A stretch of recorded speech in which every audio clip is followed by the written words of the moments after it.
হ্যাঁ রাব্বি রে, তোরা তো দেখছস তা আমরা দেখছি।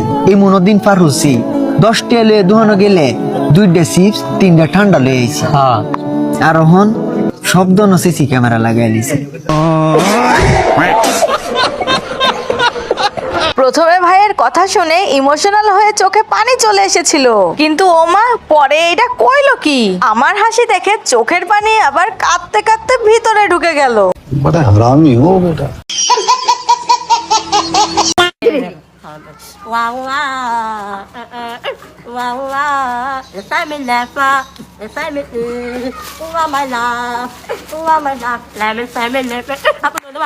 मजा आया।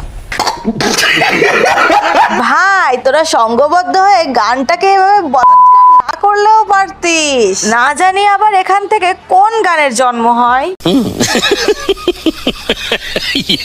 চিন্তা করছি মেয়েরে 3টা ফ্ল্যাট দিমু, ওর মধ্যে কোনো একটা ওর সাজসজ্জা আর 2টা দিয়ে ওই হাজবেন্ডে দিয়ে চলবে, একটা শিক্ষিত ভালো ছেলের কাছে দিব। 3টা ফ্ল্যাট, হ্যাঁ ওটা আমি আগে থেকেই মেয়ের জন্য ওই মোড়া রাইখে দিচ্ছি। चल चल चल चल। गाड़ी स्टार्ट कर। দোস্ত কই তুই? তাড়াতাড়ি আয়, এই অফার আল্লাহ মাইয়া চলে গেলে আর মাইয়া পাবি না। प्यारी समझ गई। খালা, শাকিব খানের প্রিন্স মুভিতে তুমি নাকি অফার পাইছিলা, তুমি রিজেক্ট করে দিলা কারণ কি? রিজেক্ট করে আমি দেই না, এইটা অফারটা কিনা জানি চুরি করছে এটা। রহিমা খালা ঠিক কথাই কইছে, রহিমা খালা রিজেক্ট করে নাই, তার অফারটা কে যেন চুরি করছে। এইটা কি মানা যায়? বন্ধুরা চলুন আজ আমরা এক আজব শিল্পীর আজব গান ও আজব কষ্টের কথা শুনে আসি। মাইয়ার আগা পাশা ফুল্লা রয়েছে ফারামের মুরগির মতন, মাইয়ার কলা পাতার জীবন, মাইয়ার কলা পাতার চাচা মনে মধ্যে কষ্ট কি জানো?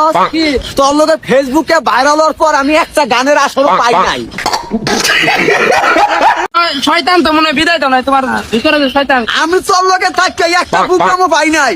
তুই আলেকির বাচ্চা আলেকি। প্রিয় বন্ধুরা, এবার আপনাদের সামনে এক অস্থির কাকুর অস্থির নৃত্য পরিবেশন করতে যাচ্ছি। দেখেন নাচ দেখা আবার কাকুর ফ্যান হইয়া যাইয়েন না।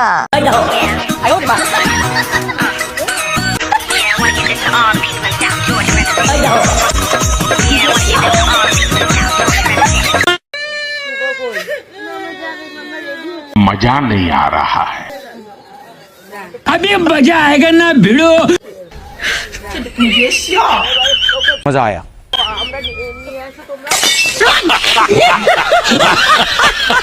মায়ের ঋণ শোধ করতে গিয়ে আঁচলে চাল না দিয়ে ডিরেক্ট মায়ের মুখে চাল মেরে দিল।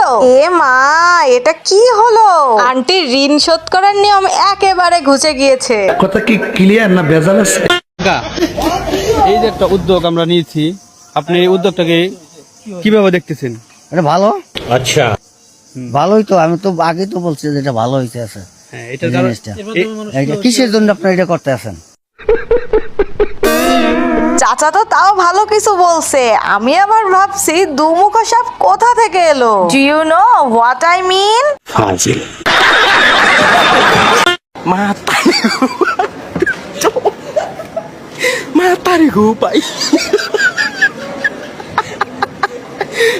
দেখিস ভাই, অভিনয় করতে গিয়ে আবার রডে রডে ঘষা দিয়ে দিস না, তাহলে কিন্তু পাবলিক তোদের রড ব্যাকা করতে 1 মিনিটও সময় নেবে না।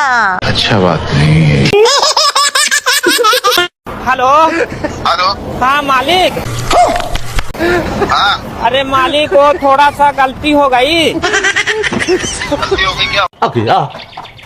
বাহ বাহ বাহ বাহ, নতুন টেকনোলজি। বলি কি ভাই, ছাগলটি এখনো আছে নাকি গেছে? মেয়েটি শক্ত করে জড়িয়ে ধরে আছে ছেলেটির গলা, দু চোখে ভয় কিন্তু বুকে আশা। আর ছেলেটি সে প্রাণপণ চেষ্টায় একে একে নামছে রেল লাইনের পাশে থাকা প্রায় 3 তলা সমান উঁচু একটি লোহার টাওয়ার বেয়ে। হাজার কষ্টের মাঝেও যে ভালোবাসার মানুষের হাত ছাড়তে নেই, এই ভাইটিই তার বাস্তব প্রমাণ। মেয়েটিকে সে কিছু দিতে পারবে কি পারবে না সেটা হয়তো জানি না, কিন্তু সত্যিকারের ভালোবাসার যে অভাব হবে না এটা আমি গ্যারান্টি দিয়েই বলতে পারি। তাহলে বন্ধুরা আজকের মতন হাসির ডোজ এখানেই শেষ করলাম। আবারও দেখা হবে এসটি বাজের কোনো এক নতুন পর্বে। ততক্ষণ হাসি খুশি থাকুন আর লাইক কমেন্ট শেয়ার করতে একদমই কিপটেমি করবেন না। ধন্যবাদ।